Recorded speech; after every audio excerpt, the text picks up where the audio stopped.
Hello everyone. I'm going to walk you through the assignment for this week. We're going to go over to the template that's at Nakali Consulting's website, and I'm going to take you through each of the questions so that it's clear what she's asking you, what she and I am asking you to do. So I'm going to follow this link right here, and this is going to take me right to the template.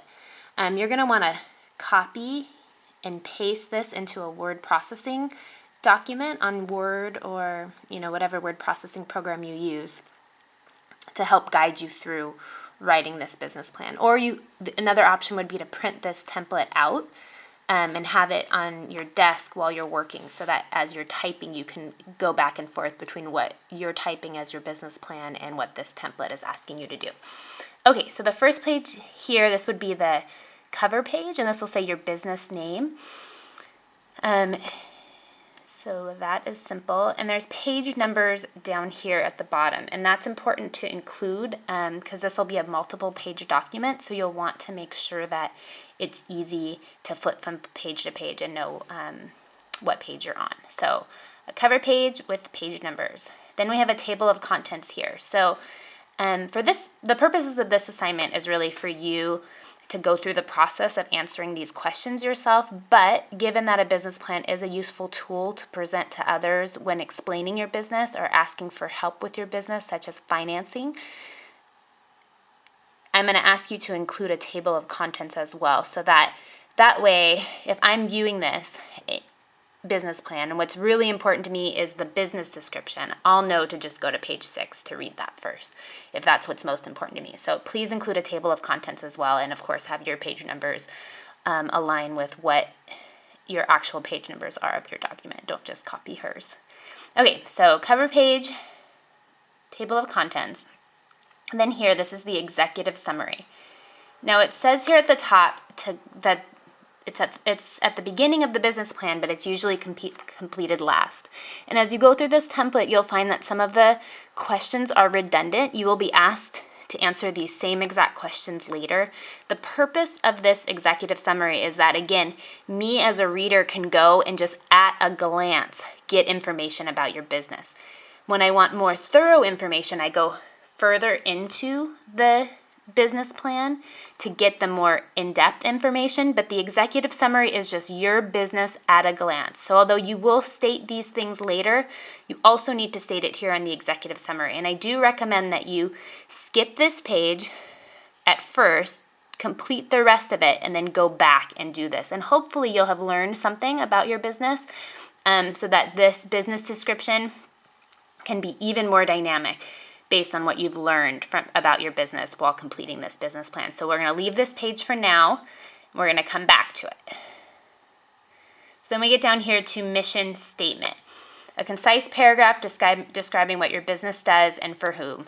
So I run a family childcare program. I provide childcare for parents while they're working. I also have children in my program who come for enrichment. So my mission statement is twofold. I would like to provide childcare for families that need it, and also socialization opportunities for all young children, whether or not their parents are working. So that's, an example of what my mission statement can be. So I want you to think about what your business does or what you would like it to do, and then that is your mission statement.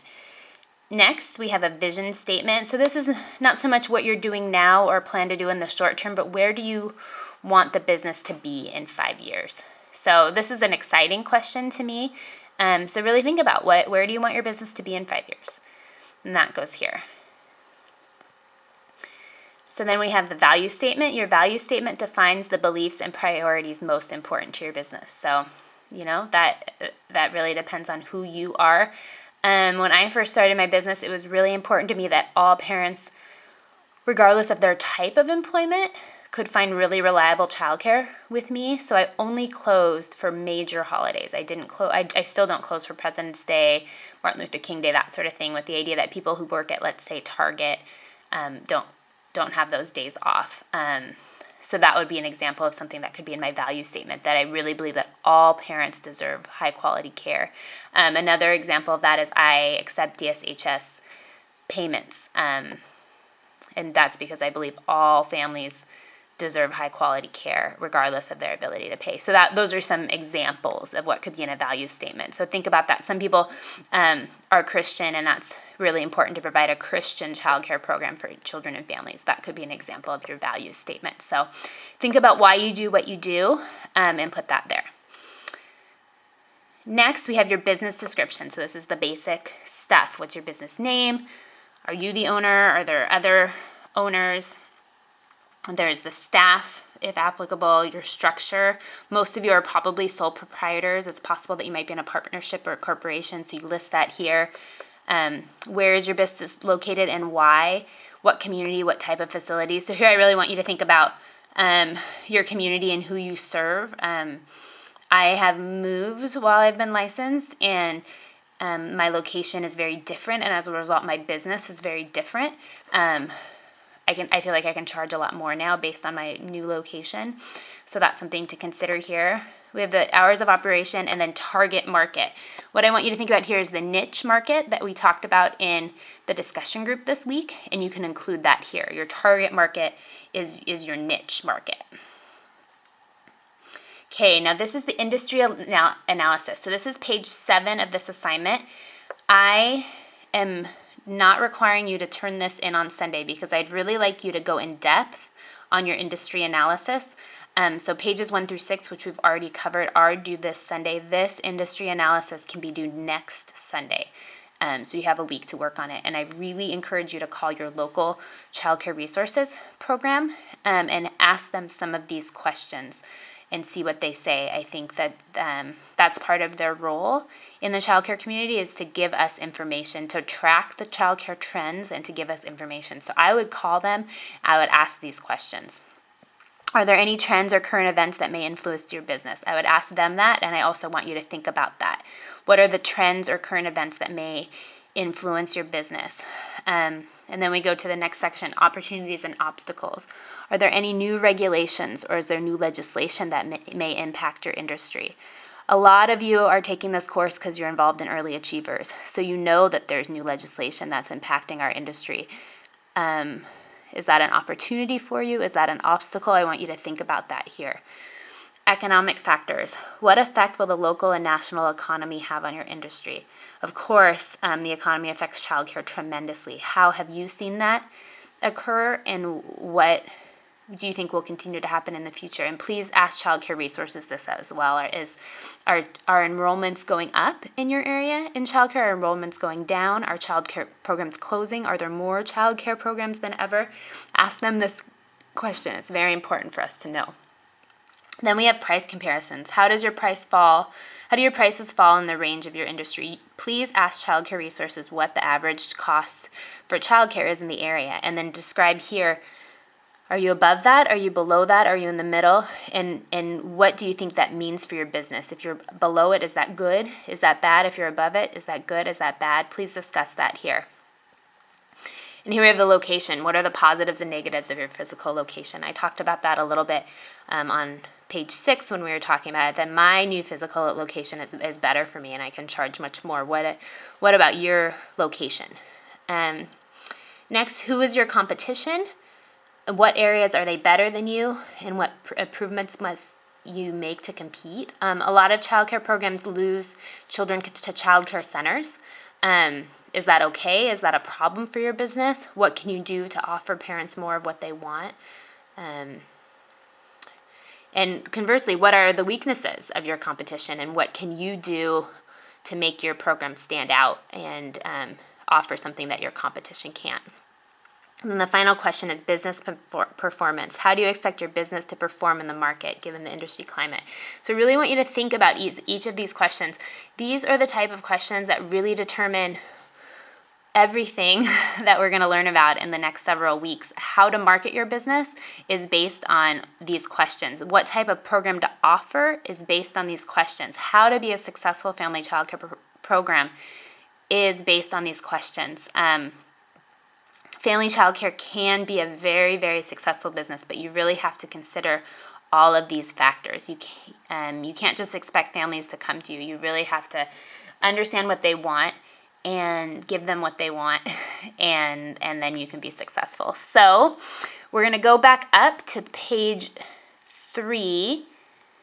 I just want to remind you on page 7 here, please take the time to answer these questions well. I think not only for this assignment will you get good points, but these are the questions that you really need to consider to be a successful business. And again, the answers to these questions are not due this Sunday, but the following Sunday. So please take the time to call Childcare Resources and see what they have to say. So we're going to go back up here to page 3. So this is the executive summary. So you're going to complete this page last, even though it's toward the beginning of this document. Go through your business description, your structure, owner, location, what type of facility and why. I'm going to go back to the business description here. This is important for you to note that whether you are a existing business and talk a little bit about its history, how long you've been operating, have you had consistently full enrollment, do you struggle with enrollment, that sort of thing. If you are a startup or a brand new business, and even those of you who don't actually have a childcare business or even necessarily intend to have one, you're an assistant in a program or you're just getting your ECE degree and are just taking this course, please, for the purpose of this assignment and for the purpose of the rest of the course, pretend you are planning to open a childcare business. That's really the purpose of this course, and in order to complete these assignments, you're going to really need to pretend that you are going to open a business. And so that's what I'm going to have you do here, that you are planning to open a childcare business, and that goes here in the business description. So then you answer these questions. Hours of operation, target market, again, that's a niche market. Competitive edge. So I'm going to give you an example of what my competitive edge is. Well, one is I have a degree in infant and parent development. So I think that gives me a competitive edge. But another non-education competitive edge that I have is that I have a small childcare program. And I market myself to families who want a small childcare program, families who are not interested in putting their children in a childcare center where they are one of many children. My clients really value that I am a small childcare program. So I consider that a competitive edge. And for the vast majority of family childcare programs, that can be your competitive edge as well. So that's an example. I mean, please include something besides small program. I want you to be thinking about what your specific competitive edge is, but that's what they mean here. What makes your program something that people want to sign up for, and what do you have that others don't? Business achievements, and some people aren't going to have anything here, and that's okay, but just think about what is your business achieved, if you have any business achievements. So that's it, and then you're going to want to submit this through Canvas, and I really look forward to reading your business plans. Please do not hesitate to call me or email me with questions. This is our first big assignment, and I imagine that some questions will come up. So thank you very much.